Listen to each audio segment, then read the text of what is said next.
So you want to go to your first car meet. But let's be honest, the car scene can be pretty intimidating sometimes. Ew, that car sucks. I bet it doesn't even spit 10-foot flames. Look at that guy, but he's gonna stall. Can't park here, loser. Oh dude, sweet car, park next to mine. If you're willing to put yourself and your car out there, you can make some really great connections with cool people and find your place in the car community. It all starts with finding the right car meet for you. Most meets are for all kinds of cars, but in some cases, people will organize meets for specific kinds of cars. If you've got that kind of car, great. If not, you'll find something else that's good for you. The best way to find them is typically just visiting the groups tab on Facebook and searching up car meets. Personally, we prefer the early morning weekend meets, also known as Cars and Coffee. This tends to be when you'll find the most passionate car enthusiasts, and on top of that, this time of day provides the best lighting for photos. The late night meets can sometimes, I'm not saying all the time, but sometimes get a little more energetic. I'll just say that the chances of someone drifting around the parking lot and smashing into your car are a lot lower before 10 a.m. than they are after 10 p.m. Here's an example. When I was first getting into the car scene, I went to one of these late night meets. When I got there, it was pandemonium. People trying to park, people revving, burnouts, blasting music. You couldn't really hear anything. And after about 5 minutes trying to find parking, this Audi in front of me decides to just put it in reverse, no look, and just drove straight into me. Took the paint off my bumper. It was a whole thing trying to get my car fixed through insurance. Just not a good time.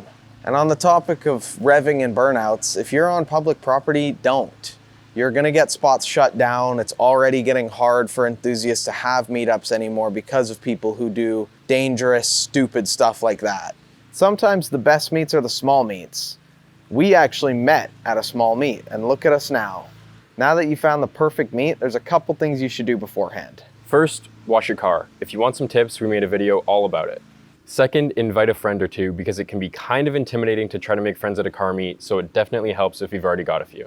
And finally, lay out your best car t-shirt like it's the night before the first day back at school. Parking at a car meet can be extremely stressful. Here's some tips to make it a little bit easier. First, you gotta pick the right spot. If you get there early, you'll have some more options. It's pretty common for people with the same car to want to park together. So if you're going to a meet in a Civic and you see a row of Mustangs and there's one open spot, you probably shouldn't park there. You leave it for another Mustang. If you can find a spot between cars that are similar to yours, it's a great chance that you'll spark up a conversation as soon as you get out of the car. These are great people to get to know because chances are they've run into similar mechanical problems that you have or will run into in the future. When you find the right spot, that's when the stress really kicks in. You'll have people watching you and probably some pretty expensive cars around you that you don't want to damage. First, be aware of your surroundings. There's gonna be plenty of people walking through the parking lot and you definitely don't wanna run anyone over. That'd be really bad.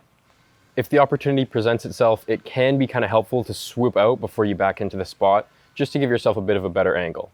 While you're backing in, you wanna keep your eyes on your side mirrors and try to keep an equal distance between yourself and the lines on each side. If you're concerned about getting door dinged, try to find a spot beside a curb. That way you can position your car really close to the curb and leave yourself a ton of space on the other side between the car next to you.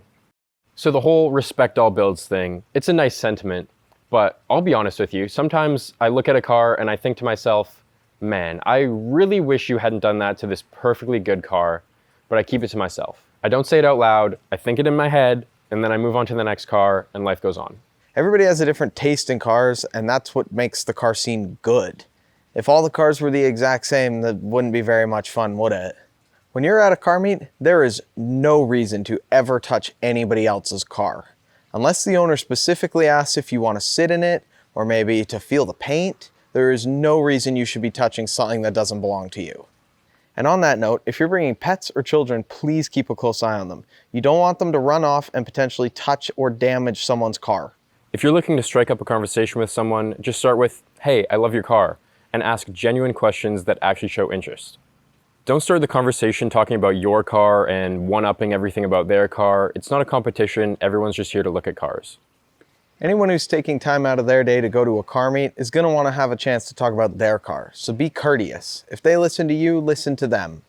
Let us know what we missed in the comments, check out this video, and subscribe to make sure you don't miss our next video.